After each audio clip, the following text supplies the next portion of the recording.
Border पर क्या धमाका किया है कि जिसने दुश्मनों के होश उड़ा दिए।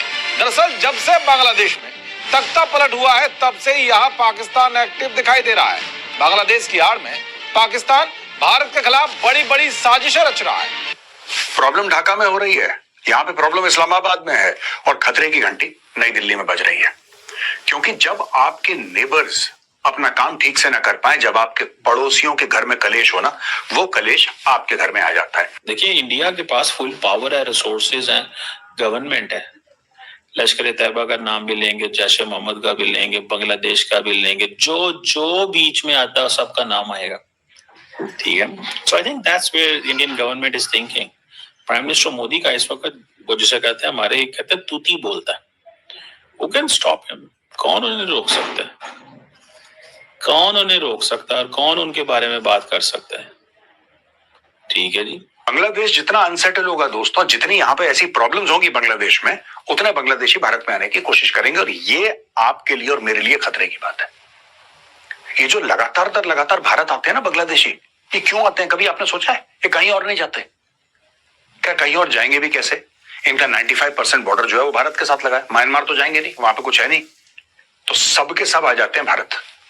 जिसका मौका लगा बॉर्डर टॉप के आ गया भारत, क्योंकि वहां की सिचुएशन इतनी ज्यादा खराब है बांग्लादेश की कि इंडिया के अंदर ये बात हो रही है कि ऑपरेशन सिंदूर 2.0 कैसे स्टार्ट होगा, जिसमें 20 से ज्यादा मिलिट्री या सिविलियन फौजी शहीद हो जाए उनके। वो कह रहे हैं कि हमारे अगर 20 से ज्यादा फौजी मारे जाएं, सिविलियंस मारे जाएं, तो हम ऑपरेशन सिंदूर 2.0 शुरू कर देंगे। सुनिएगा, अगर स्ट्रेटेजिक इंस्टॉलेशंस पे अटैक होता है तब शुरू कर देंगे ऑपरेशन सिंदूर 2.0। इंफ्रास्ट्रक्चर और इम्पोर्टेंट इंडस्ट्रियल लोकेशन पे अटैक होता है तो फिर शुरू कर देंगे। जो ऐसी अटैक अगर वो जैसे मिलिट्री फैसिलिटीज भी होता है, एयर बेसिस भी होता है, तो ऑपरेशन 2 कर देंगे।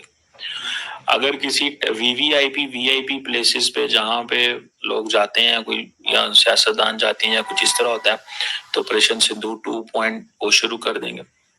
अगर गवर्नमेंट फैसिलिटीज इंफ्रास्ट्रक्चर पे हमला होता है तो ऑपरेशन 2 जो है ना वो हम सिंदूर 2.0 शुरू कर देंगे।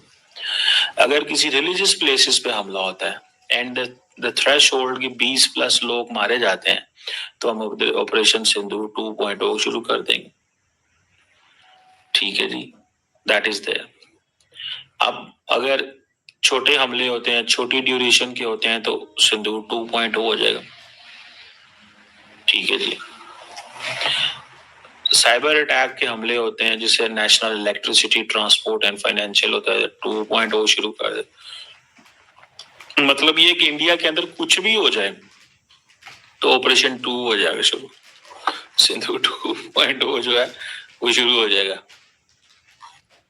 समझ रहे हैं बात? उसके बाद अफगानिस्तान तो बिल्कुल ही आप भूल जाइए। फॉरेन पॉलिसी से बिल्कुल जिस तरीके से हमने अफगानिस्तान को हैंडल किया, अब तो शर्म आती है, सच्ची बात है कि ये होती है सफारतकारी। कल भी बैठे बयान दे रहे थे अफगानिस्तान से मुताल्लिक, पता नहीं क्या हमें है, एक मर्ज है कि हम बस बातें कर लें, थ्रेट्स दे दें, इस तरह चलती नहीं है सफारतकारी। उसके बाद आप देखिए भारत, ईरान, अफगानिस्तान के साथ तो वैसे ही सिर्फ एक अच्छी दो चीजें आप कह सकती हैं जो अच्छी हुई पाकिस्तान के हक में हुई। एक तो बांग्लादेश, उससे हमारा कोई कमाल नहीं है, लेकिन 5 अगस्त 2024 को जो कुछ बांग्लादेश में ढाका में स्टूडेंट रेवोल्यूशन आया, उसके बाद ताल्लुकात बढ़ने शुरू हुए, तो वो अच्छी बात है। और मैं समझता हूं नेचुरली पाकिस्तान और बांग्लादेश के रिलेशंस पे एक पॉजिटिव इम्पैक्ट आया। क्यों? क्योंकि अब भारत मूव कर चुका है, जिसको बोलते हैं ना कि डोर मैट की डिप्लोमेसी। कांग्रेस ही अपने आप को डोर मैट की तरह यूज करते थे, जैसे डोर मैट होता है ना, एक जो दरवाजे से पहले पैर साफ करके अंदर जाते हैं। भारत उस तरह से यूज किया जाता था बांग्लादेश की तरफ से, अमेरिका की तरफ से और पाकिस्तान की तरफ से, चाइना से तो था ही। अब हम आते हैं स्ट्रेटेजिक शक्ति के ऊपर। मोदी जी बोलते हैं डोरमैट, वो कांग्रेस लिखा उसके डोरमैट के ऊपर, भारत ने लिखा विकी रेट पे। अब करेंगे हम स्ट्रेटेजिक शक्ति वाला काम।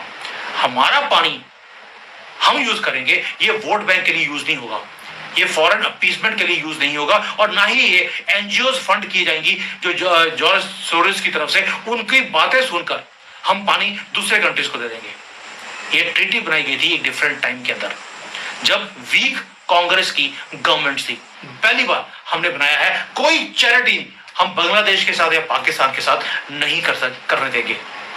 और मोदी जी वो काम कर रहे हैं जो हिस्ट्री में गलत था। 71 में इंदिरा गांधी ने बांग्लादेश दे दिया, जबकि बंगाली वो चाहते थे कि भारत के साथ जुड़े। इंदिरा गांधी इतनी वीक थी, उसने होने नहीं दिया। पहली बात है कि बांग्लादेश वो बनाना चाहती ही नहीं थी, इसलिए मानेक शॉ के साथ उसने गद्दारी करी। लेकिन मानेक शॉ ने बांग्लादेश बनाने के बाद इंदिरा गांधी को बताया था कि मैंने बांग्लादेश बना दिया है, इसीलिए उनकी पेंशन रोक दी गई। बहुत तंग किया इंदिरा गांधी ने।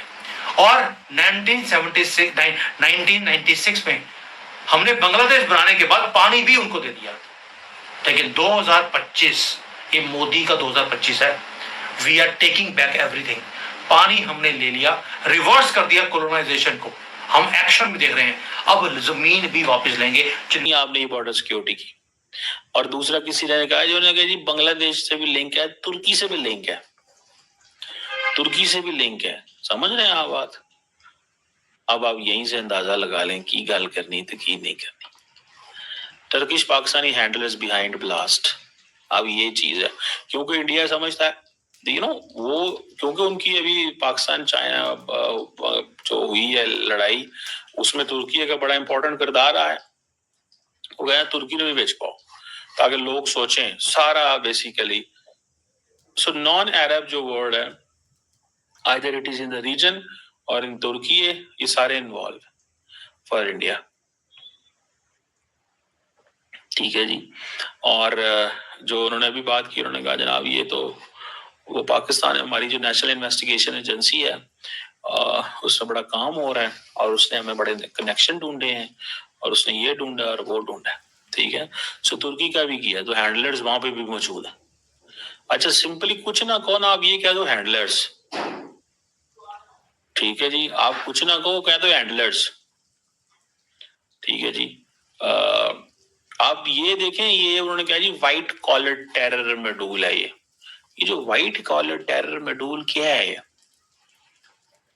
ठीक है, ये बेसिकली इसको आप थोड़ा सा समझें। का रीजन वो यही दे रहे हैं कि एक तो इंटरनेट नहीं चलता यहाँ पे, ठीक, दूसरा उनको सिक्योरिटी रीजंस भी है, जिसके ऊपर काम करने के लिए कोई तैयार नहीं है। हाँ, बात तो की जाती है कि हम काम कर रहे हैं, लेकिन होता हुआ कुछ दिखाई नहीं दे रहा। सिर्फ और सिर्फ नुकसान होता हुआ ही पाकिस्तान को दिखाई दे रहा है। और अगर हमारे लोग जो यहाँ पर रहते हैं, खासतौर पे पब्लिक, और उसके बाद कुछ डेफिनेटली कुछ ब्यूरोक्रेट्स, टेक्नोक्रेट्स या कुछ और लोग जो यहाँ पे मुल्क चलाते हैं, उनको चाहिए कि वो सिक्योरिटी